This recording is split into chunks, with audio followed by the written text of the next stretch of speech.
Hi guys, welcome or welcome back to my channel, and if you're new, please consider subscribing before you exit this video. That being said, let's just dive right into it. आज मैं 2016 में आई हुई action fantasy movie doctor strange को explain करने जा रही हूँ। मैंने मार्वल की और सारी पहले आई हुई मूवीज को एक्सप्लेन करा हुआ है, उसका लिंक मैं आपको ऊपर आई बटन में दे दूंगी, तो आप उसको चाहो तो देख लेना। और ये वाली जो मूवी है ये आपको डिज्नी प्लस हॉटस्टार पे देखने को मिल जाएगी। हमारी यहाँ पे मूवी की शुरुआत होती है हमको काठमांडू को दिखाते हुए जो नेपाल में है, और वहाँ पे हम एक सॉर्सरर को देख पाते हैं जिसका नाम होता है कैसेलियस, और उसके साथ उसके कुछ लोग होते हैं। वो एक सीक्रेट कॉम्पाउंड में आते हैं और वो वाली जगह होती है जिसका नाम होता है कमरताज, और वहाँ पर आके वो किसी बुरे इंटेंशन से ही आए होते हैं, क्योंकि वहाँ का जो लाइब्रेरियन होता है उसका जाके वो लोग वहाँ पे गला काट देते हैं। जिसके बाद हमको मालूम चलता है कि वो लोग वहाँ पे इसलिए आए होते हैं क्योंकि उनको चुराने होते हैं कुछ खास पन्ने एक पुराने टेक्स्ट बुक से, और ये जो बुक होता है वो एक ऐसे इंसान को बिलोंग करता है जिसको हम लोग जानते हैं एंशिएंट वन के नाम से।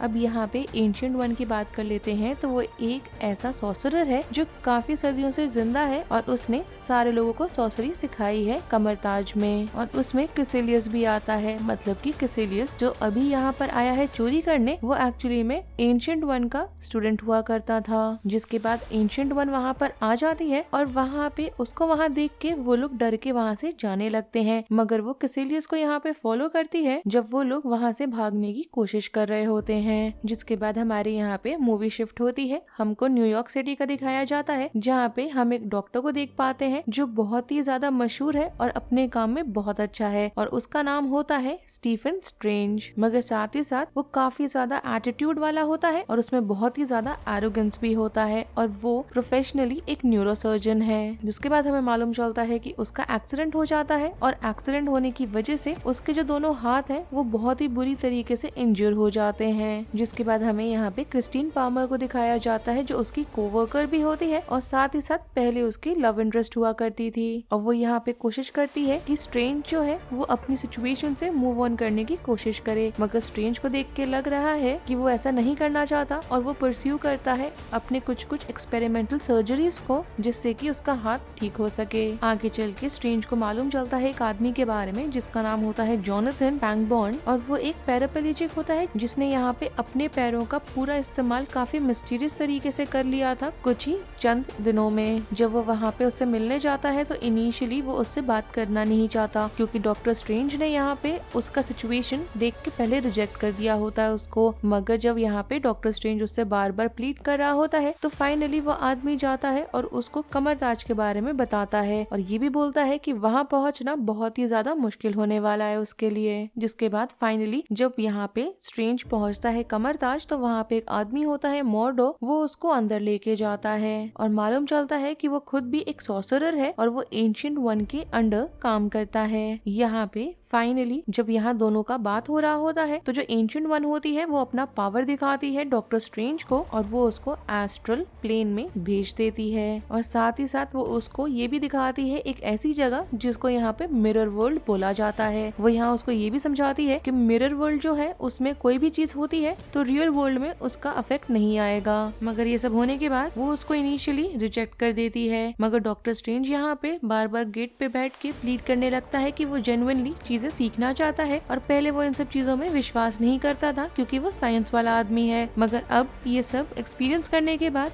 वो सारी चीजों में विश्वास करने लगा है, और वो बहुत डेस्परेटली चाहता है कि वो एंशिएंट वन के अंडर काम करे और उसकी सारी चीजें सीखे। और ये सब जानने के बाद इवेंचुअली देख के लग रहा है कि एंशिएंट वन उसको सिखाने के लिए भी तैयार हो गई है। आगे हमें दिखाया जाता है कि डॉक्टर स्ट्रेंज यहाँ पे अपना ट्रेनिंग स्टार्ट करते हैं एंशिएंट वन के अंडर, और साथ ही साथ मोर्डो भी उसको वहाँ पे सिखा रहा होता है चीजें। जिसके बाद हमें एक लाइब्रेरी का भी दिखाया जाता है जिसको गार्ड करा जा रहा है एक मास्टर वोंग के द्वारा, और वो लगता है कि यहाँ पे नए लाइब्रेरियन हैं, और वो यहाँ पे इसलिए इम्पोर्टेंस रखते हैं क्योंकि डॉक्टर स्ट्रेंज चाहते हैं लाइब्रेरी में एंशिएंट बुक्स को पढ़ने के लिए भी। आगे धीरे धीरे डॉक्टर स्ट्रेंज को मालूम चलता है कि जो अर्थ है उसको अलग अलग थ्रेड से प्रोटेक्ट करा जाता है अलग अलग डायमेंशंस के थ्रू, और वो जो शील्ड होता है वो जनरेट किया जाता है 3 अलग अलग बिल्डिंग से जो अलग अलग जगहों पर है, और उनको यहाँ पे सैंक्टम्स बोला जाता है, जो होता है न्यूयॉर्क सिटी में, लंदन में और हांगकांग में। और यहाँ आगे ये भी मालूम चलता है कि जो सारे सैंक्टम्स हैं वो सारे इंटरकनेक्टेड हैं कमरताज में आके।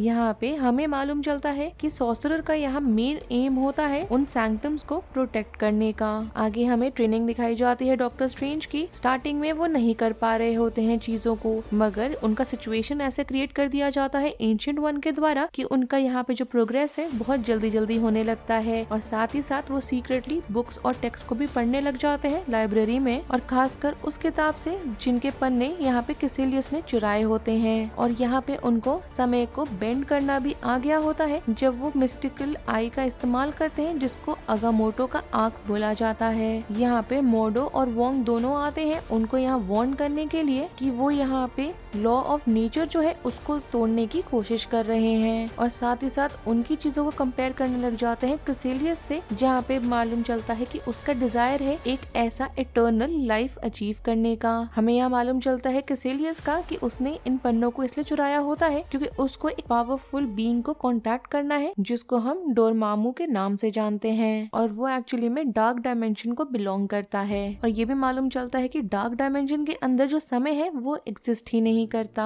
आगे चल के कैसिलियस यहाँ पे लंदन वाला जो सैंक्टम होता है उसको डिस्ट्रॉय कर देता है जिससे कि अर्थ का जो प्रोटेक्शन है वो और कमजोर हो सके। जिसके बाद उसके जो लोग होते हैं वो जाते हैं न्यूयॉर्क वाले सैंक्टम पे अटैक करने, और वहाँ पे उस सैंक्टम का जो गार्जियन होता है उसको मार डालते हैं। मगर कोइंसिडेंटली वहाँ पे स्ट्रेंज आ जाता है और वहाँ पे वो किसी तरह से उनको रोकने का मैनेज करता है क्लोक ऑफ लेविटेशन का इस्तेमाल करके, खासकर जब तक वहाँ पे मोडो और एंशिएंट वन नहीं आ जाते। आगे हमें मालूम चलता है कि कैसिलियस यहाँ पे ऐसी कुछ चीजें एंशिएंट वन के बारे में बताने लगता है स्ट्रेंज और मोडो को कि उनका यहाँ पे एंशिएंट वन की तरफ जो एटीट्यूड है वो बदलता हुआ नजर आ रहा है। यहाँ पे खासकर वो ये बताता है कि एंशिएंट वन एक तरीके से इमॉर्टल इसलिए है क्योंकि वो अपने पावर्स को डार्क डायमेंशन से लेती है। जिसके बाद लड़ाइयाँ होती है, कैसिलियस यहाँ पे काफी बुरी तरीके से एंशिएंट वन को चोट पहुँचा देता है और वहाँ से हांगकांग के लिए एस्केप हो जाता है। और मरने से पहले यहाँ पे एंशिएंट वन स्ट्रेंज को बताती है कि उसको खुद यहाँ पे रूल्स को बेंड करना पड़ेगा ही पड़ेगा चाहे कुछ हो जाए। जिसके बाद यहाँ स्ट्रेंज और मोडो दोनों आते हैं हांगकांग में, और उन्हें यहाँ मालूम चलता है कि वहाँ का जो सैंक्टम है वो पूरी तरीके से खत्म हो चुका है और जो डार्क डायमेंशन है वो बहुत ही बुरी तरीके से अर्थ को इनगल्फ करने में लगा हुआ है। स्ट्रेंज यहाँ पे जो आई होता है अगामोटो का उसका इस्तेमाल करता है टाइम को रिवर्स करने के लिए और वोंग को बचा लेता है। जिसके बाद वो एक इन्फिनिट टाइम लूप बना देता है डार्क डायमेंशन के अंदर ही, और वहाँ पे खुद को और डोरमामू को फंसा देता है जब तक कि डोरमामू यहाँ पे उसके कंडीशंस को नहीं मान लेता, क्योंकि वहाँ वो बार बार स्ट्रेंज को मार रहा होता है और लूप की वजह से स्ट्रेंज बार बार जिंदा हो जा रहा होता है। फाइनली यहाँ पे परेशान होके वो मान जाता है स्ट्रेंज के कंडीशंस को, बेसिकली डिमांड्स को, कि ये होता है कि वो अर्थ को हमेशा के लिए छोड़ के चला जाएगा और साथ ही साथ वो कैसिलियस और उसके जो लोग हैं उनको भी लेके जाएगा अपने साथ, और इसके बदले में स्ट्रेंज जो होता है वो टाइम लूप को ब्रेक कर देता है। और यहाँ पे जब मोडो को सारी चीजें मालूम चलती हैं तो उसको देख के लग रहा है कि वो काफी ज्यादा डिस्गस्टेड हो गया है स्ट्रेंज से भी और साथ ही साथ एंशिएंट वन से भी, क्योंकि उन दोनों ने ही यहाँ पे नेचर के जो लॉ है उन्हें डिफाई करा है। इसी वजह से मोडो वहाँ से चला जाता है और स्ट्रेंज जो है वो वापस आता है और जो आई ऑफ अगामोटो होता है उसको रिटर्न करता है कमरताज में और चला जाता है परमानेंटली रहने के लिए न्यूयॉर्क का सैंक्टम जो है वहाँ पे, जहाँ पे वो अपनी पढ़ाई को और स्किल्स को बढ़ाने को कंटिन्यू कर सके। अब मिड क्रेडिट सीन की बात कर लेते हैं हम यहाँ पे, तो हमें बताया जाता है कि यहाँ थोर आता है स्ट्रेंज से मिलने के लिए, जहाँ वो